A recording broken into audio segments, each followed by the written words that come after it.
Hello and welcome. In this video, we are going to talk about the 4 stages of awakening as understood by Dr. Joe Vitale. To begin with, to fully grasp what Vitale is talking about, one needs to understand clearly that reality cannot be reduced to what can be perceived with the 5 senses and understood with the rational mind. One also needs to understand what this means, not just as an abstract concept, but as a lived reality. But don't worry if you are not there yet. Just be open to the idea and explore it on your own terms, at your own pace. Now, awakening is not something we chase. It is the gentle remembrance of who we already are. Behind all stories, systems, and seeking, there is a quiet knowing, always calling us back to our true nature. At some level, beyond the ego mind, you know this. But, again, don't try to force it. This is not a belief that you have to convince yourself of, and your mind will only start resisting and formulate objections if you'll try to make it into one. The illusion that we are separate from life is deep and convincing, and yet it begins to dissolve the moment we turn inward and ask, is there more than this? In that asking, if it's sincere, a doorway opens. Joe Vitale, a prominent figure in the fields of personal development and the law of attraction, presents a unique framework for understanding personal transformation. In the Awakening course, he outlines 4 stages of awakening that individuals move through on their journey toward enlightenment and fulfillment. These stages, victimhood, empowerment, surrender, and awakening, describe a progressive shift in perception, responsibility, and relationship with the universe. By exploring these stages in depth, it becomes possible to recognize where one stands on this path and how to advance toward a state of true freedom. The first stage, victimhood, is where most people begin their journey, often without realizing they are stuck. In this phase, individuals perceive life as something that happens to them. They believe that external circumstances, other people, luck, or fate dictate their experiences. Problems and hardships are seen as unfair punishments or unavoidable misfortunes, leaving them feeling powerless and resentful. Victimhood is reinforced by cultural narratives, societal structures, and personal conditioning that promote the idea that individuals are at the mercy of their past, upbringing, government, economy, or relationships. Vitale emphasizes that many people live their entire lives in this stage, blaming external forces for their struggles and never realizing they have the power to change their circumstances. 2 things are important to realize here. One is that this does not imply that you are to blame for your circumstances, or that life is necessarily always fair. What it does mean is that, whatever circumstances we may find ourselves in, they are our responsibility, and we do have the power to do something about them. Maybe our circumstances truly are unfair, but if we therefore conclude that someone else should fix them for us, we are disempowering ourselves. Moving beyond victimhood requires a fundamental shift in perspective. The second stage, empowerment, marks the point where individuals realize they are not entirely at the mercy of external forces. This is the stage where personal development, goal setting, and self-improvement techniques become attractive. People in this phase begin to take responsibility for their lives, understanding that their thoughts, actions, and beliefs influence their reality.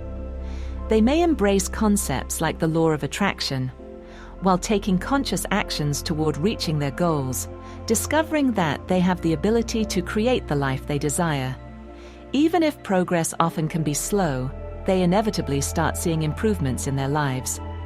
The initial sign is often not that something significant shifts in the external reality, but that they are able to handle setbacks in a more calm, conscious, detached manner, which in turn leads to more empowered responses. This phase is often exhilarating, as it provides a newfound sense of control and agency. However, it also comes with challenges. While one inevitably finds the power to handle life in a more grounded manner at this stage, the desire for control can still lead to frustration when things do not go as planned, and an excessive focus on personal effort may create stress and anxiety. The idea that one must constantly strive and push forward can become exhausting, leading to diminishing returns and the feeling that something is still missing. Yet, it is a stage that most people need to go through, and it feels much better than the stage of victimhood. Many people choose to stay at this stage, consciously or unconsciously, but if you are going through a spiritual awakening, you probably want to go deeper than creating a successful, comfortable life for yourself. At the second stage, we awaken to the idea that we are co-creators, and that thought and intention are not passive, but powerful. We set goals, dream bigger, speak affirmations, and learn the language of frequency and manifestation. It is exhilarating to realize that we are not victims, but vessels through which life can move intentionally. Therefore, you can also see how this stage is not just about material success. The seeds for the next stage are already planted in it. The third stage, surrender, is paradoxical in nature. It involves letting go of the need for total control while maintaining a sense of responsibility. At this stage, individuals recognize that there are forces greater than themselves at work in the universe.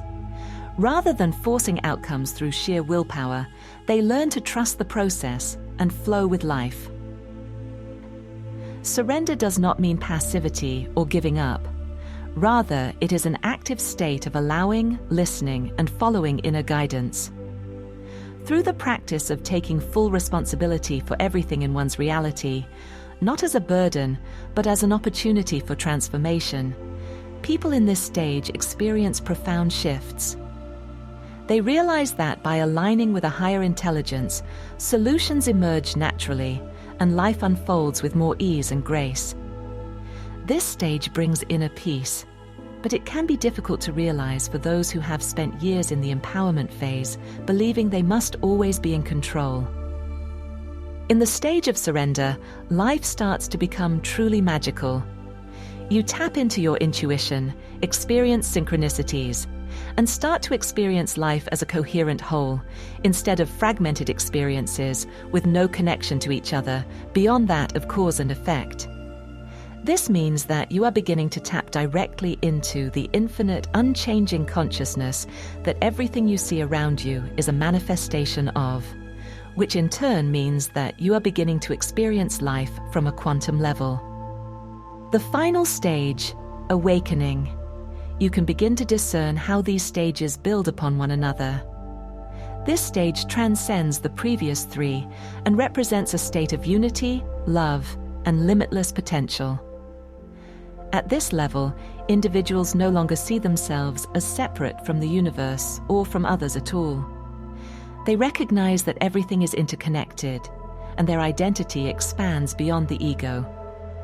There is no longer a sense of striving, resisting, or needing to manipulate reality because they exist in harmony with it.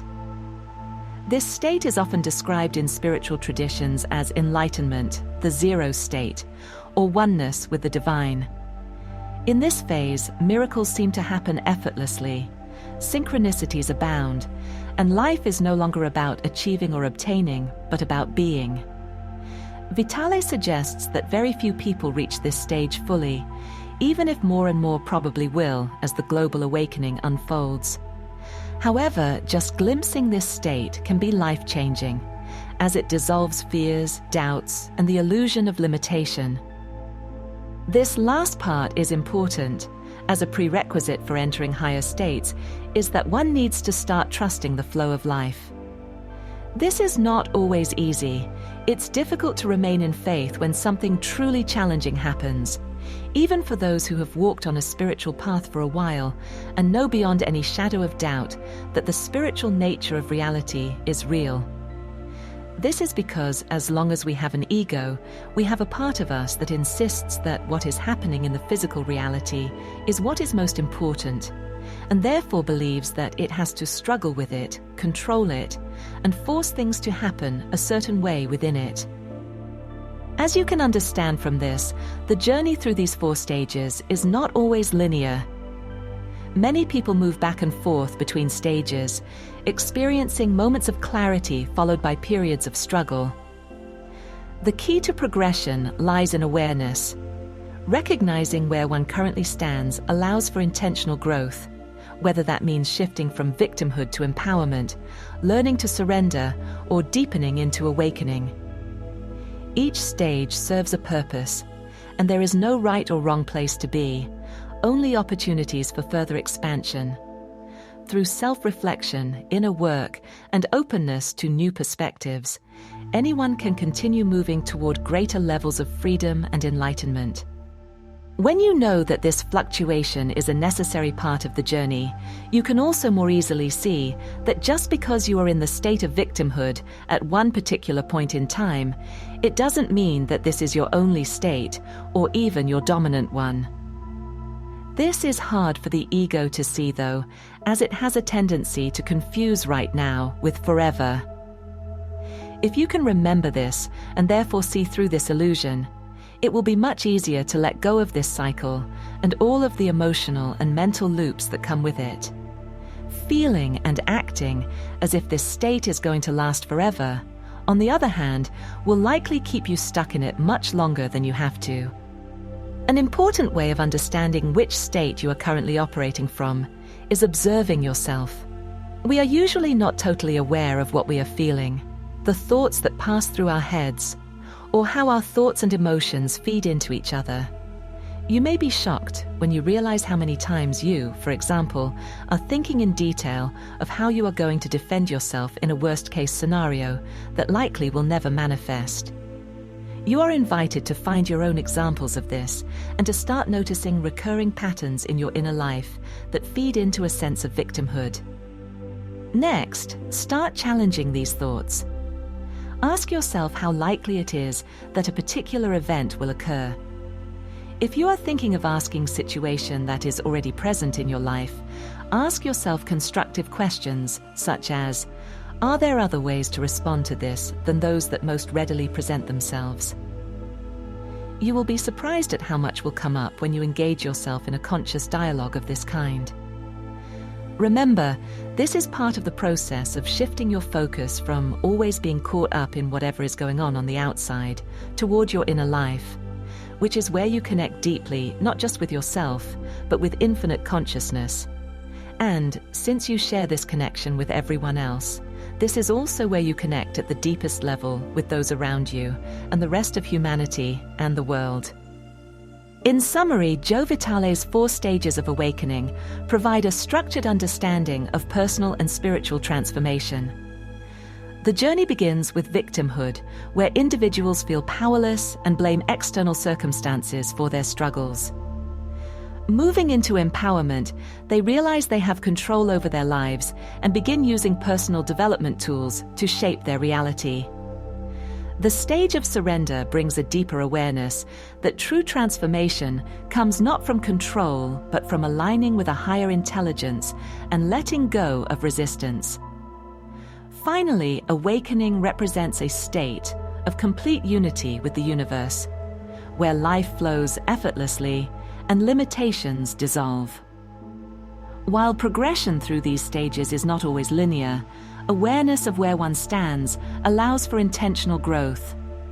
Vitale's model bridges self-improvement with spirituality, offering a roadmap for those seeking to move beyond struggle and into a life of greater peace, abundance, and fulfillment. In this, you are again reminded that the physical 3D reality is not what it appears to be, or at least vastly more than this. External circumstances do not have to dictate either your inner state or your choices. You can stay true to your vision in spite of obstacles, and at the higher stages, you will know that you are held and guided, and that there is nothing that you truly have to be afraid of. If you want to go deeper with this, we have 2 other videos on Joe Vitale's works. One about how to uncover unconscious limiting beliefs, and another about money and spirituality. We also have one about self-observation as taught within the 4th Way system, which will help you observe what stage you are currently living from. You can see links to these on the end screen right now. You've now reached the end of the video. Remember to like and subscribe. Thank you for your time.